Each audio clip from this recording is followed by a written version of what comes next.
오늘 오후에는 우리의 신앙의 선진들이 성경 말씀으로 하나님의 뜻을 배우고 또 그 뜻에 따라 세상에 살아가는 지혜를 얻었던 그 방식을 한번 함께 묵상해 보려고 합니다. 본문 말씀은 구약 성경 사무엘하 6장 1절에서 15절 말씀입니다.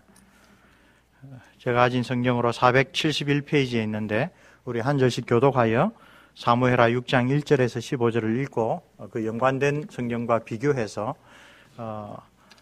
하나님의 뜻을 바르게 찾는 방법에 대해서 한번 살펴보려고 합니다. 그리고 시간이 허락되는 대로 이 베레스 우사 사건과 또 비교할 수 없을 정도로 이해하기 힘든 사사 입다가 자기 딸을 바쳤는가 하는 문제를 들어서 하나님의 뜻을 우리가 어떻게 바르게 이해할 수 있을까, 그 부분을 함께 묵상하려고 합니다. 6장 1절부터 제가 먼저 봉독하겠습니다. 교독합니다. 다윗이 이스라엘에서 뽑은 무리 3만 명을 다시 모으고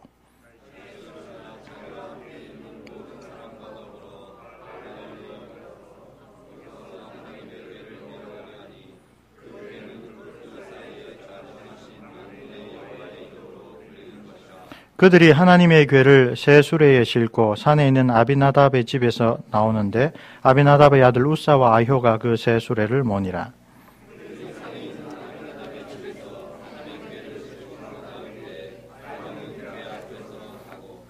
다윗과 이스라엘 온 족속은 잣나무로 만든 여러 가지 악기와 수금과 비파와 소구와 양금과 제금으로 여호와 앞에서 연주하더라.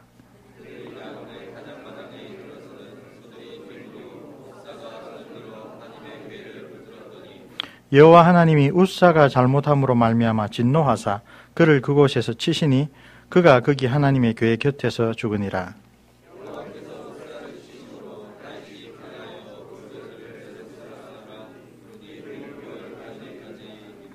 다윗이 그날에 여호와를 두려워하여 이르되 여호와의 궤가 어찌 내게로 오리요 하고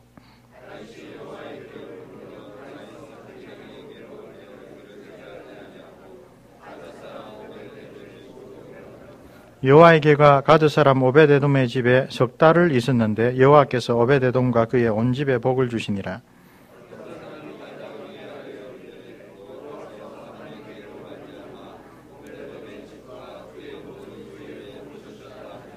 다윗이 가서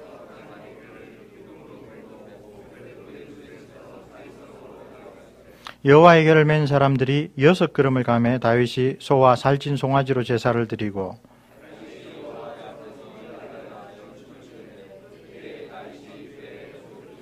함께 있습니다. 다윗과 온 이스라엘 족속이 즐거이 환호하며 나팔을 불고 여호와의 궤를 메어오니라. 아멘.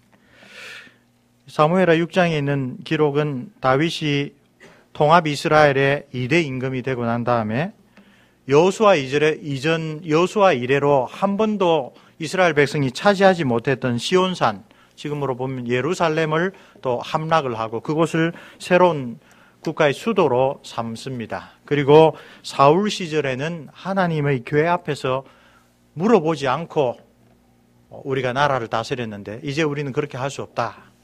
하나님의 궤를 방치되어 있던 법궤를 이제 새 수도 예루살렘으로 옮기고 우리가 매사에 하나님의 뜻을 물어 살아가자.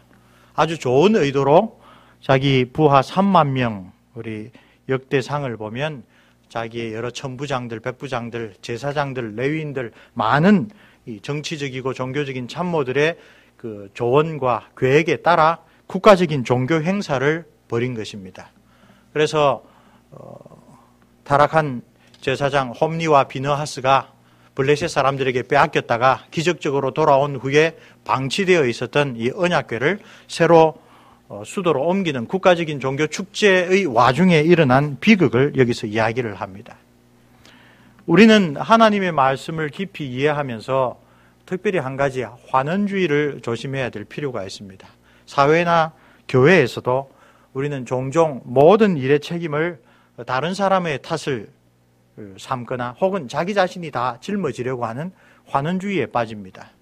세월호 사건이 그렇습니다.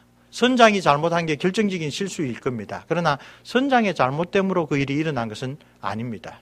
그런 일들은 여러 차례 일어날 수 있는 여러 가지 구조가 있고 이제 우리 사회가 그에 대해서 많이 알게 되었습니다. 그런데 보통 우리는 어느 한 사람, 그 사건에 직접적인 연관이 있는 사람에게 손가락질을 하고 당신 탓이다라고 하기 쉽습니다. 오늘 본문에 다윗이 바로 그렇게 했습니다. 국가적인 종교 축제가 재난으로 끝난 다음에 다윗의 반응이 8절 여호와께서 우사를 치심으로 다윗이 분노했습니다.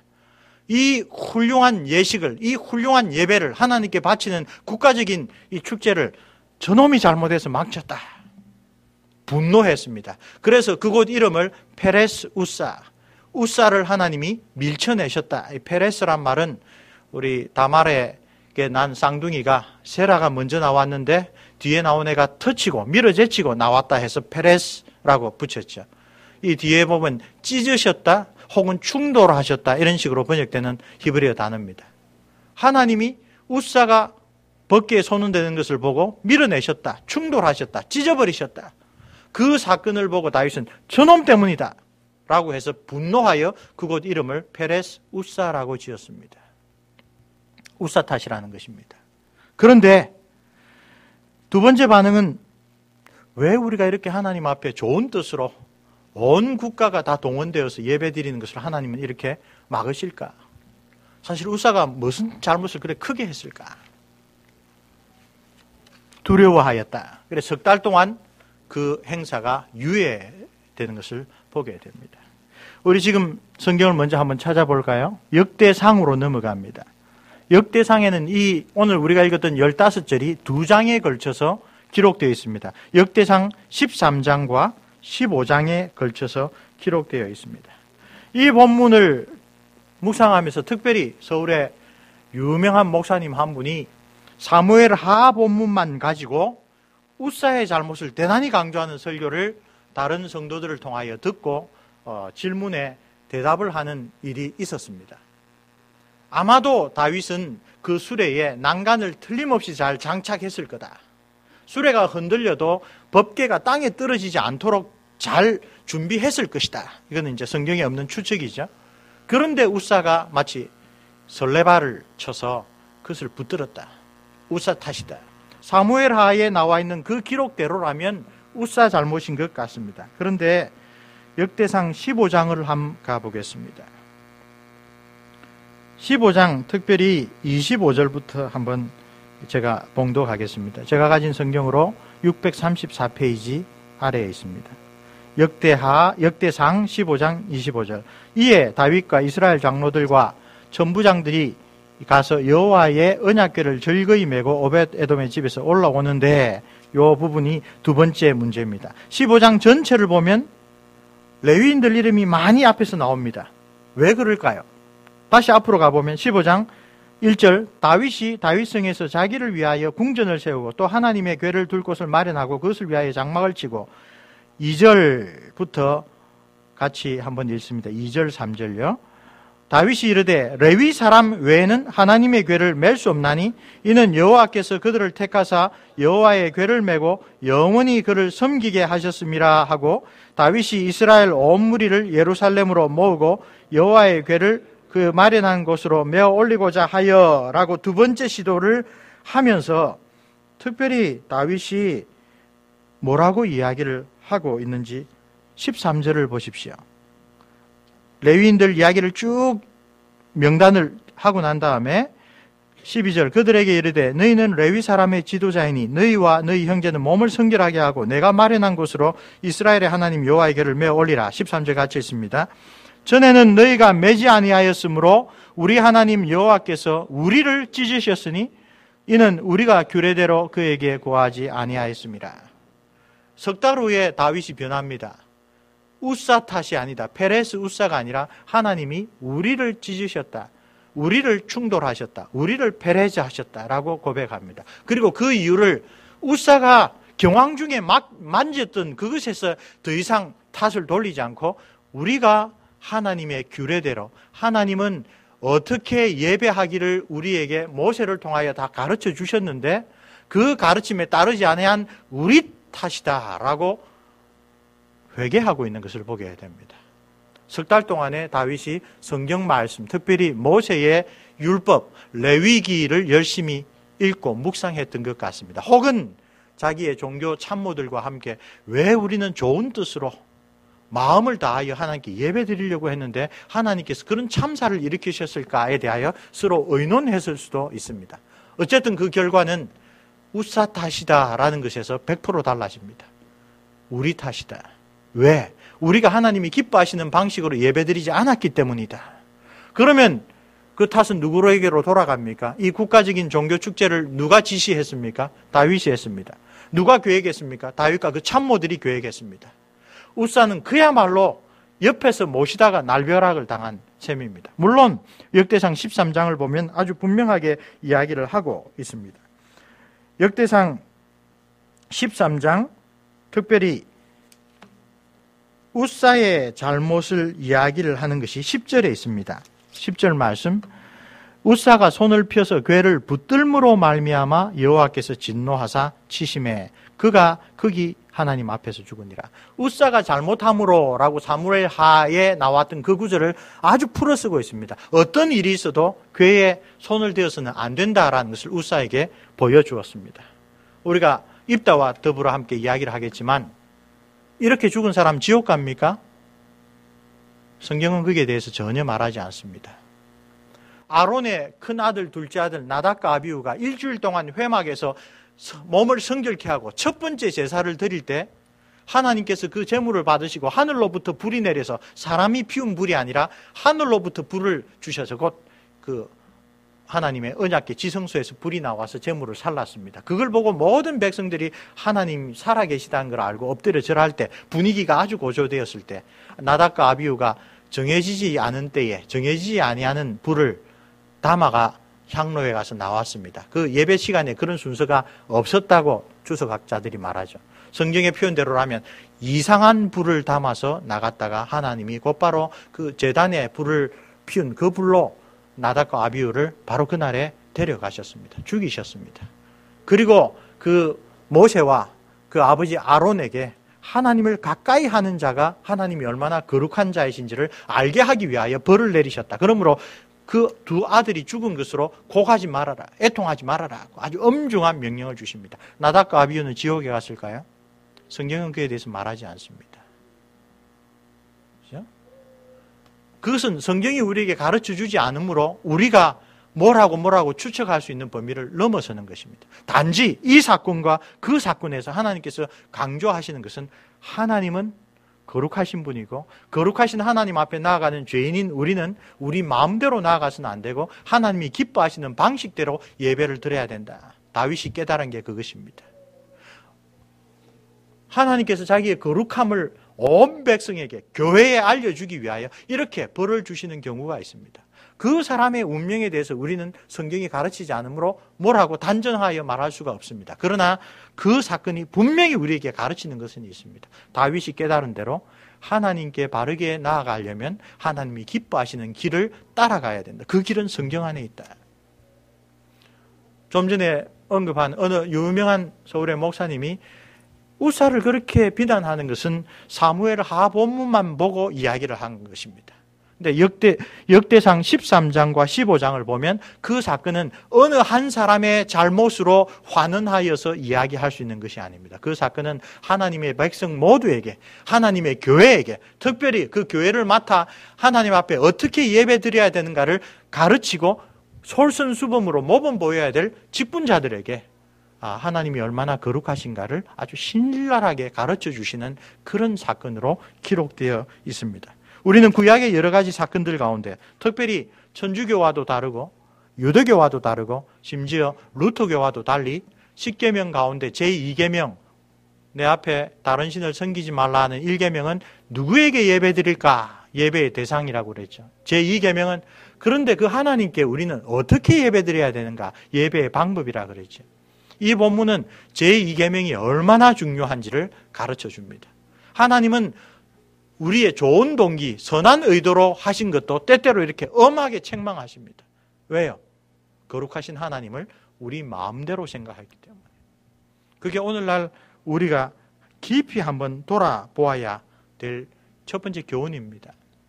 우리는 함부로 자기 자신이 모든 것을 책임지려 하거나 혹은 다른 사람에게 모든 책임을 돌리는 그런 잘못에 빠지기 쉬운데 그러나 하나님이 거룩하시다라는 뜻은 하나님은 우리와 생각이 다르시다. 하나님은 하늘에 있고 우리는 땅에 있으므로 우리는 함부로 하나님을 들먹이거나 함부로 하나님의 뜻이 이렇다라고 함부로 이야기해서는 안 된다. 다윗이 딱 3달 걸렸습니다.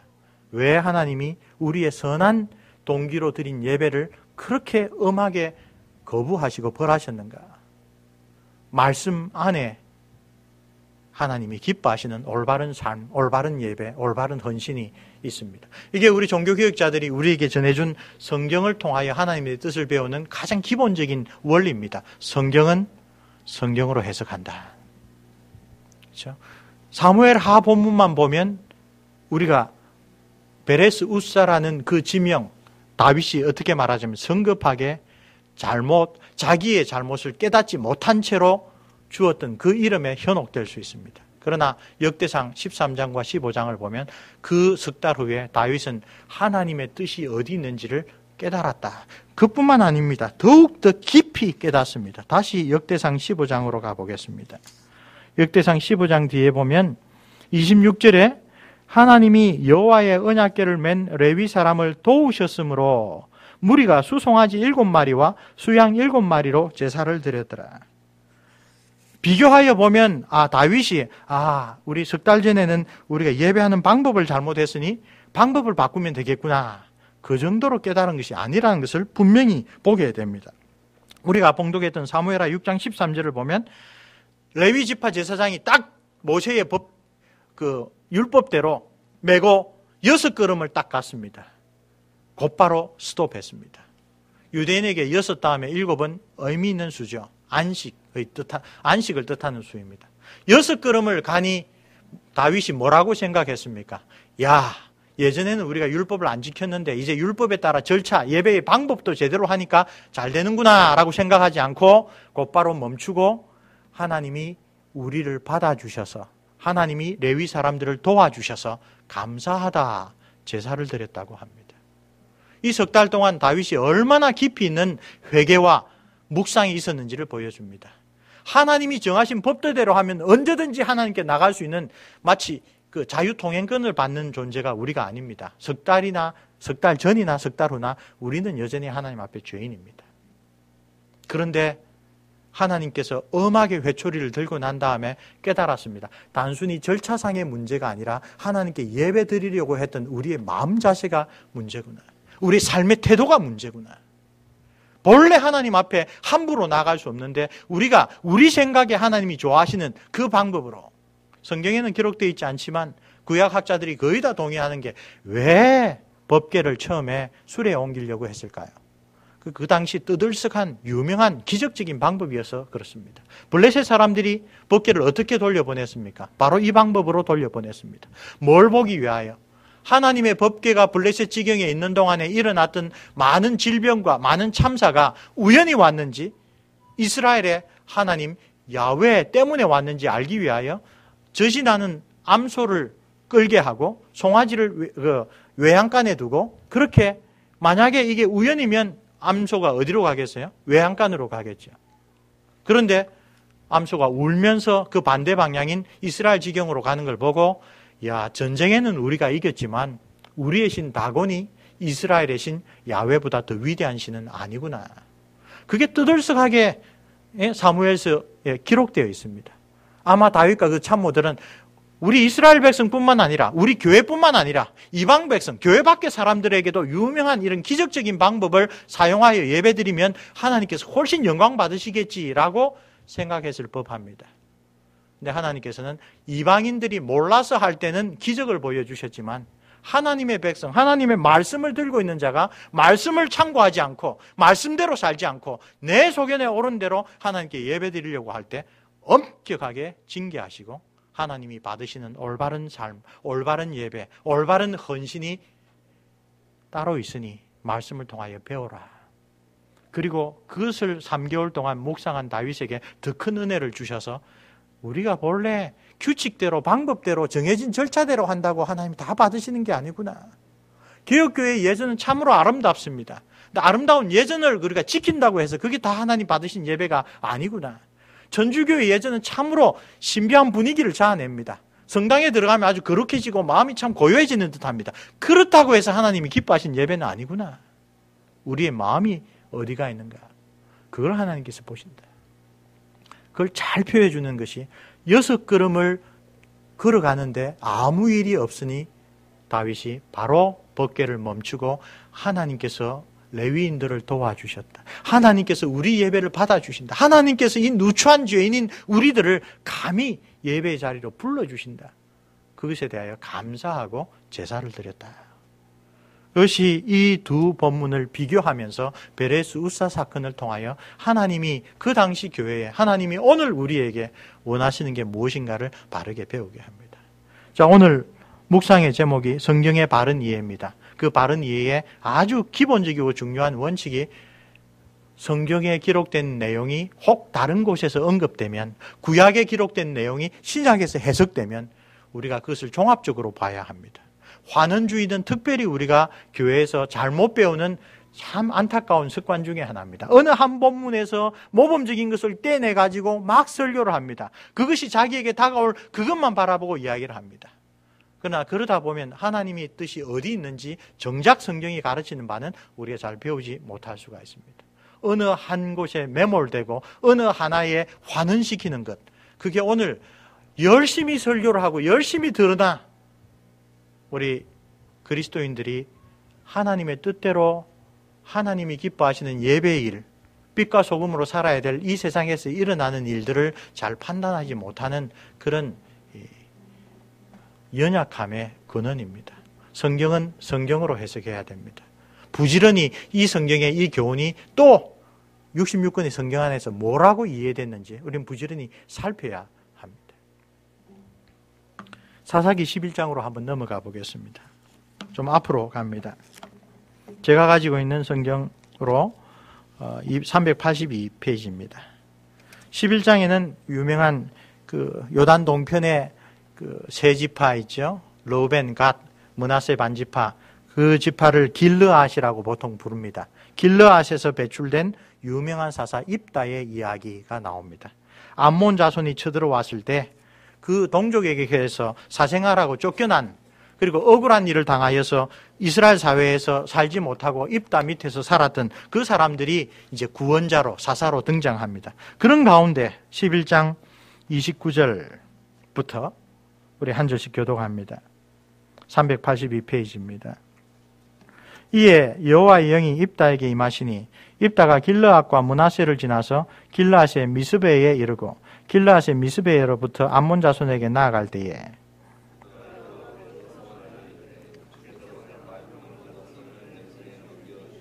내가 암몬 자손에게서 평안히 돌아올 때에 누구든지 내 집 문화에서 나와서 나를 영접하는 그는 여호와께로 돌릴 것이니 내가 그를 번제물로 드리겠나이다 하니라.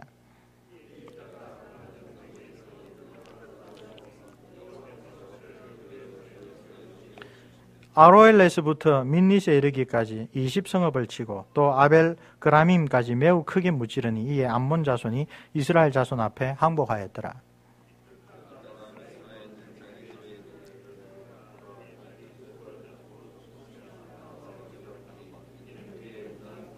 입다가 이를 보고 자기 옷을 찢으며 이르되 어찌할꼬 내 딸이여 너는 나를 참담하게 하는 자요 너는 나를 괴롭게 하는 자 중에 하나로다. 내가 여호와를 향하여 입을 열었으니 능히 돌이키지 못하리로다 하니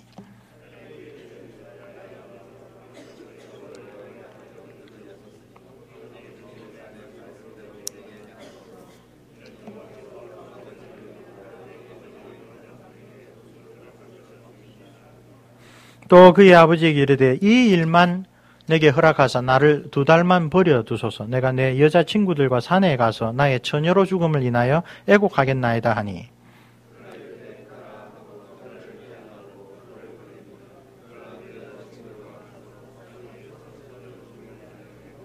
두 달 만에 그의 아버지에게로 돌아온지라 그는 자기가 서원한 대로 딸에게 행하니 딸이 남자를 알지 못하였더라. 이것이 이스라엘의 관습이 되어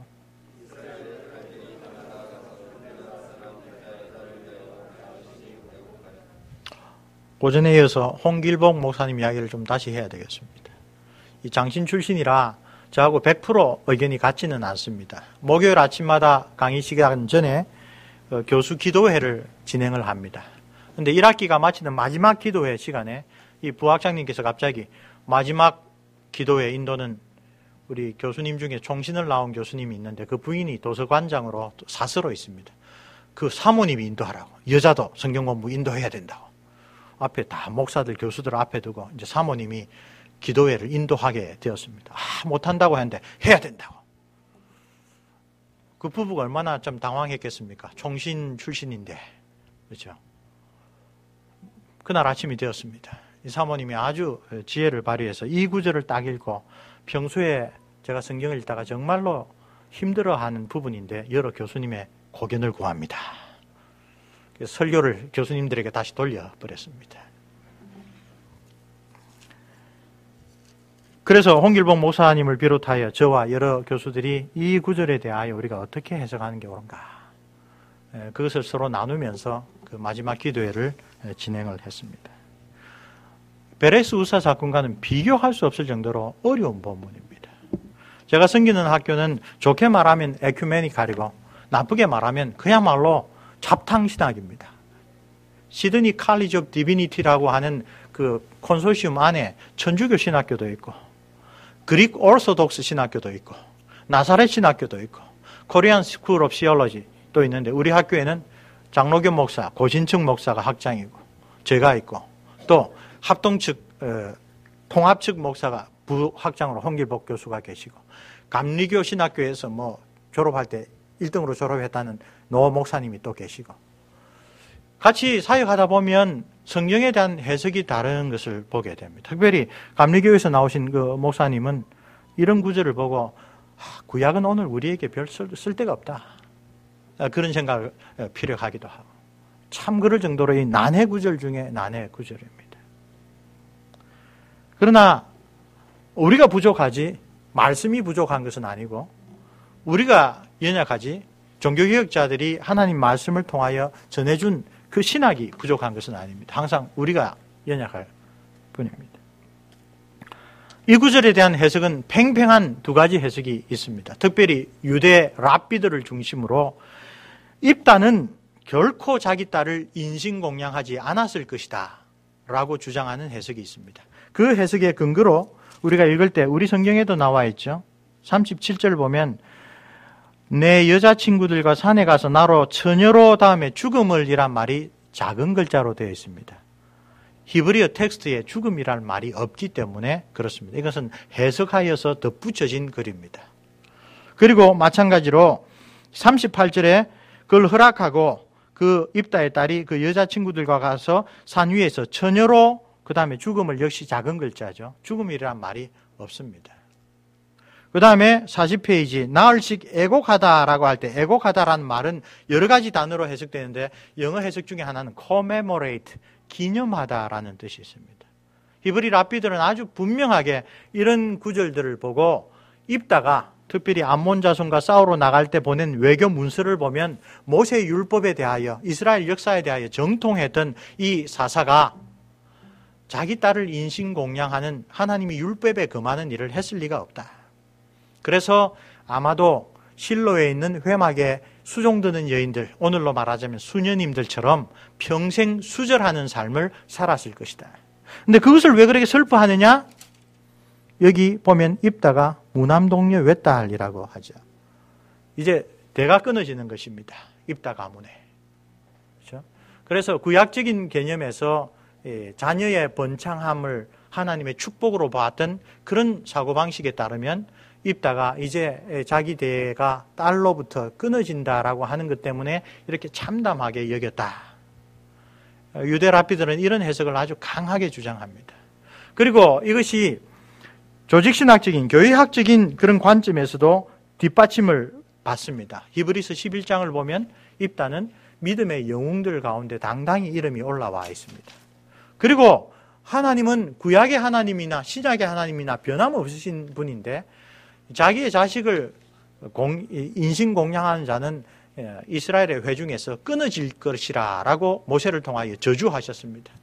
그런데 만약에 입다가 그런 일을 했다면 어떻게 그가 히브리서 11장에 믿음의 용사로 이름이 올라갈 수 있을까? 그렇게 해석을 합니다.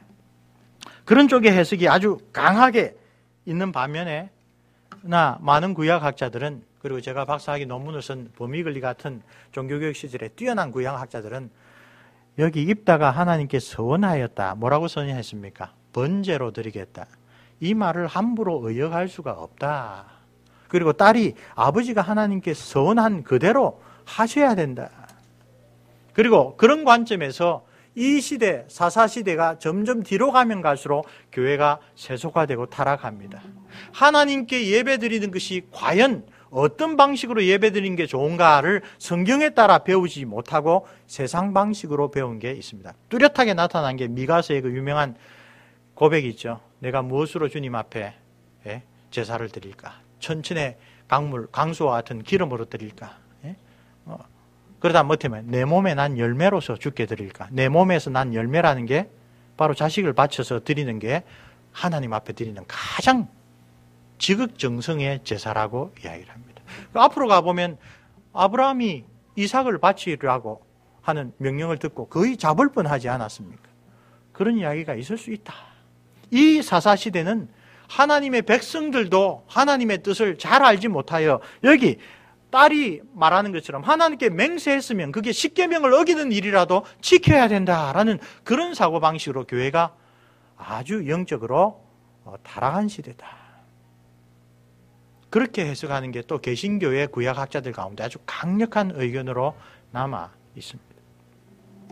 어떤 해석을 취하느냐에 대하여 우리가 조금 전에 살펴봤던 메레스 우사 같은 경우는 성경을 두 개 비교해보면 분명하게 그 사건을 통하여 하나님께서 원하시는 바가 무엇인지, 그 사건을 통하여 다윗 왕이 하나님 앞에 나아간다는 게 무엇인지, 거룩하신 하나님과 그 앞에 들어온 죄인인 내가 어떤 자인지 분명하게 우리도 배울 수 있습니다. 입다의 이 사건은 우리의 머리를 넘어서는 그런 측면이 있습니다. 첫 번째 해석을 따라가 봅시다. 첫 번째 해석을 따라가면 오늘 우리에게 상당히 마음을 편하게 해줍니다. 우리가 알고 있는 신약에서의 하나님, 신약에서의 예수 그리스도의 가르침과 잘 어울리는 것 같습니다. 그런데 역시 종교개혁자들이 함부로 성경을 자기 편한 대로 의역하지 말고 성경이 기록된 단어 하나하나가 주님의 뜻대로 영감된 것이라면 우리가 함부로 그런 해석을 과연 취할 수 있을까 하고 돌아보게 됩니다. 그렇다면 많은 개신교 구약학자들이 생각하듯이 두 번째 뜻으로 가면 이거 우리 생각을 완전히 흔들어 놓습니다. 입다가 정말로 그 당시 자기 딸을 믿음에서 나왔지만 인신공양을 했다고 하면 그럼에도 불구하고 그가 또 그 딸이 하나님의 구원을 누리고 또 그가 히브리서 11장에 믿음의 영웅으로 인정받았다. 이건 우리가 가지고 있는 고정관념을 확 깨트려 버립니다. 그러면서 하나님 앞에 구원받는다는 것이 결코 우리가 행한 어떤 일에 달려있는 것이 아니겠구나라는 생각을 깊이 하게 해줍니다. 그런 관점에서 보면 사사기는 그런 일들이 비일비재합니다. 사사 가운데 가장 두드러진 인물이 기드온입니다. 왕과 같은 위엄을 누릴 수 있을 정도로 리더십을 발휘하고 훌륭한 통치를 했지만 나중에 제사장이 입는 옷을 금으로 만들었죠. 금으로 만든 에봇 때문에 백성들이 그것을 아주 음란하게 우상숭배했다고 합니다. 사사 가운데 이런 잘못을 저지르지 않은 사람이 하나도 없을 정도입니다. 삼손은 하나님의 영이 충만하여 사자의 입도 찢고 블레셋 사람들도 그렇게 물리쳤습니다. 여기 본문에 여호와의 영이 입다에게 임하시니, 우리 교수님 중에 한 분은 여호와의 영이 임하셨는데 입다가 어떻게 인신공양을 할 수 있겠습니까? 근데 사사 시절에는 그런 황당한 일이 많았습니다. 여호와의 영이 충만했던 삼손이 들릴라와 놀아났습니다. 하나님의 구별된 사람으로서의 나시린의 서약을 가지고 잘못 대처하다가 결국은 아주 원수에게 치욕을 당하게 되었습니다. 아, 이런 시대가 있구나. 우리 역시 이렇게 교회가 번창하고 이렇게 성경 말씀이 많이 넘쳐나는데도 하나님의 뜻을 모르고 세상 방식으로 함부로 살아가는 그런 경우가 참 많구나. 두 번째 해석을 우리가 문자적으로 따르더라도 우리가 돌아볼 수 있는 교훈을 주십니다. 그러나 우리는 그 가운데 무엇이 절대적으로 옳다고 말할 수 없는 측면이 있습니다. 우리는 성경을 다 이해하지 못합니다. 우리가 따르는 종교개혁자들의 신앙, 성경을 성경대로 해석하려는 개혁주의 신앙이 참으로 좋지만 그러나 우리 스스로는 결코 하나님의 뜻을 다 알 수가 없습니다. 우리 스스로는 항상 하나님의 뜻을 철저하게 우리의 삶을 돌아보며 지키는데 역부족입니다. 며칠 전에 잠실중앙교회 청년부 출신으로 지금 아주 헌신적으로 목회 사역을 하는 제자 한 사람을 만났습니다. 주재현 목사라고 아마 우리 장로님들하고 잘 아실 겁니다. 저와 만나서 오래간만에 사귀고 난 그 다음에 바로 신방을 가야 됐습니다. 어떤 신방이냐? 목사들이 가기 정말 곤란한 신방입니다. 3년 전에 자살한 딸을 기념하여 추도 예배를 홀로 드리는 권사님 댁에 가서 추도 예배를 인도하러 가야 했습니다. 홀로 드리는데 너무 힘드니까 그 사정을 아파한 다른 여성도가 함께 추도 예배를 드리면서 교구 담당인 이 주재현 목사에게 목사님이 가셔서 좀 예배 인도해 주셨으면 좋겠습니다. 우리가 알고 있는 관점으로는 자살하면 지옥 갑니다. 그것만 가지고 있으면 목사가 가서 예배 드리는 게 여러 가지 잘못된 해석을 낳을 수가 있습니다. 그런데 오늘 이 본문을 한번 보십시오. 우리가 이해할 수 없는 일들이 성경 안에서 교회 역사에서 많이 일어납니다. 저도 루트에 대한 영화를 보기 전에는 이 문제에 대하여 깊이 있게 고민을 하지 못했습니다. 루트에 관한 2004년에 나온 유명한 영화에서 루트가 사제로서 부임한 교회 그 성도들 가운데 그 자녀가 약간 정신이 박약한 친구가 있는데 주위 사람들의 여러 가지 놀림이나 여러 가지 눈치 때문에 결국 목을 메어 자살합니다. 그 당시는 지금보다 훨씬 더 엄격했습니다. 결코 교회 묘지에 그 자살한 자를 매장할 수가 없습니다. 루트는 모든 사람들이 만류하는 가운데 나와서 이 아이가 죽은 것은 하나님에 대하여 신앙을 잃어버리거나 절망했기 때문이 아니라 마귀에게 속아 넘어가서 자기에 대하여 희망을 끊었기 때문이다. 가련하고 불쌍한 인간이다. 직접 땅을 파서 그 아이를 묻어주는 그 모습을 봅니다. 당연히 그렇겠죠. 부모들은 큰 위로를 받습니다. 큰 위로를 받습니다. 마찬가지입니다. 우사가 천국 갔는지 나답과 아비후가 지옥 갔는지 천국 갔는지 우린 모릅니다. 자살한 사람이 영혼이 어떻게 되는지 우리는 모릅니다. 단 하나 성경이 분명히 가르쳐 주는 것은 하나님에 대한 신앙을 완전히 잃어버리고 죽는 것은 극심한 범죄 행위입니다. 그렇죠. 그래서 교회는 6계명을 들어서 그것을 아주 분명하게 반대하여 평소부터 가르쳐야 합니다. 그러나 마지막 죽기 전에 그 영혼에 어떤 일이 일어났는지는 우리가 함부로 논단할 수가 없습니다. 삼손 이야기가 나왔습니다. 삼손은 오늘날로 말하자면 지하드였습니다. 자살 테러를 감행했습니다. 다곤 신전에 기둥을 끌어안음으로써 자기가 죽을 것을 확실히 알고 뿐만 아니라 자기가 살았을 때 죽였던 사람보다 훨씬 더 많은 블레셋 사람들을 함께 죽음으로 이끌어갔습니다. 자살 특공대였습니다. 근데 히브리서 11장에 그를 신앙의 용사라고 입다와 더불어 언급하고 있습니다. 교회는 어떻게 대처해야 될까요? 참 쉬운 문제가 없구나. 우리가 하나님 말씀에 대하여 알고 있다고 한 것이 참으로 피상적일 수 있겠구나. 하나님에게 온전히 돌려드려야 될, 그래서 때때로 우리 주님께서도 우리 예수 그리스도께서도 하나님만 아신다라고 했던 것을 우리가 함부로 논단해서는 안 되겠구나. 그러나 오묘한 일은 영원히 하나님께 속했지만 나타난 일들이 뭔가 우리가 열심히 배워서 하나님의 뜻대로 사는데 힘을 써야 되겠구나. 참 하나님의 백성으로 살아간다고 했을 때 하나님의 말씀을 묵상하고 그 앞에서 우리 자신의 연약함과 부족함을 깨닫고 엎드리면서 인도하심을 구하고 살아가는 것은 정말로 중요합니다. 정말 하나님 뜻대로 살아가다 보면 자기 힘으로 할 수 없는 일들을 많이 부딪히게 되고 교회가 대처하기 곤란한 일들을 많이 맞부딪히게 됩니다. 그때에 다윗이 3개월 동안 그랬듯이 하나님은 뭐라고 우리에게 가르치셨을까? 말씀을 부지런히 찾을 수밖에 없습니다. 하나님께서 저에게 큰 회개의 마음을 주셔서 지난 한 학기 동안 기도하면서 신학교를 위하여 기도할 때마다 동일한 기도 제목을 가졌습니다. 우리 고신교회에 또 합동교회에 또 합동신학원까지 큰 영향을 주신 박윤선 목사님, 예전에 그분에게 직접 배운 교수님들, 나이 드신 원로 목사님들 보면 강의 시간에 그렇게 열심히, 그 옛날 60년대에 독일어, 네덜란드, 불어까지 다 독학으로 공부해가지고 그 주석 다 공부하셔가지고 신학교에서 가르치고 성경 주석을 다 쓰셨습니다. 그런데 그분은 강의 마치고 강의실에, 그 연구실에 돌아가면 학생들이 뭐 질문하러 가면 들어가지를 못합니다. 계속 앉아서 연구실에서 기도하고 계셨대요. 이 교수로서 지식을 몇 가지 전달하는 것으로 하나님 말씀을 맡을 목회자 후보생을 바르게 가르칠 수 없는데, 알면서도 나는 왜 그렇게 안 했을까?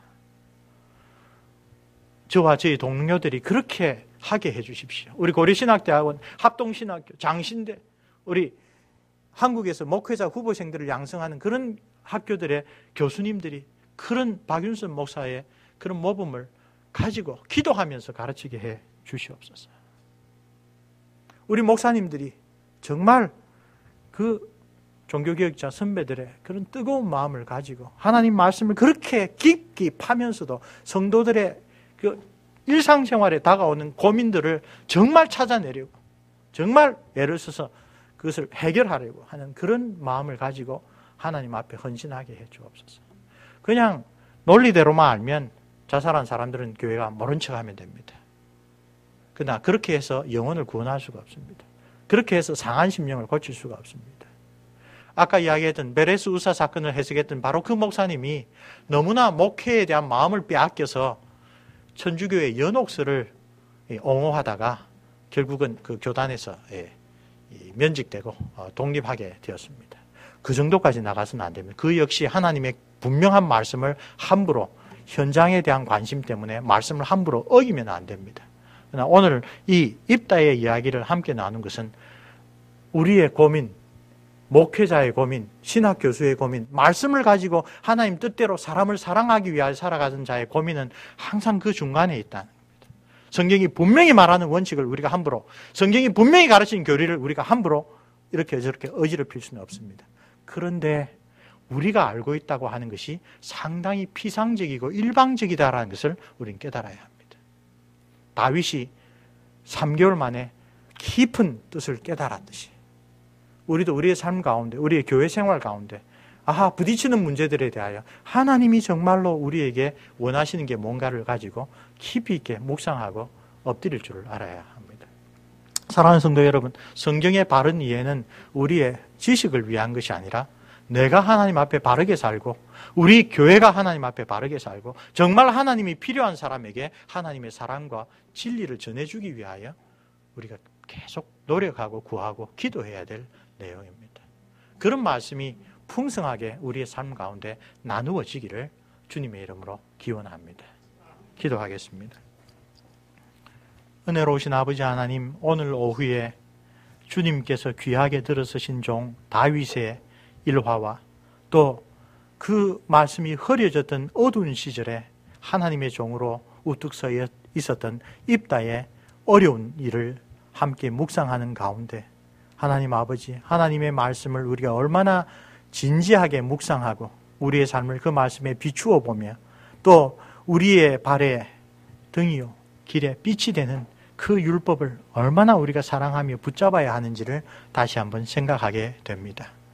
특별히 하나님의 뜻대로 거룩하게 살아가기를 원하는 저희들에게 저희들의 연약함을 곧장 깨우쳐 주시고 그리하여 우리의 원수인 마귀가, 악한 자가 우리를 넘어뜨리려고 할 때에 오직 우리 주 예수 그리스도를 바라보며 성령 하나님께서 우리 마음 가운데 그 주님의 뜻을 깨우쳐 주시는 그 은혜를 저희들로 하여금 간절히 사모하며 엎드려 간구하게 해주시는 하나님의 뜻을 다시 한번 마음에 새깁니다.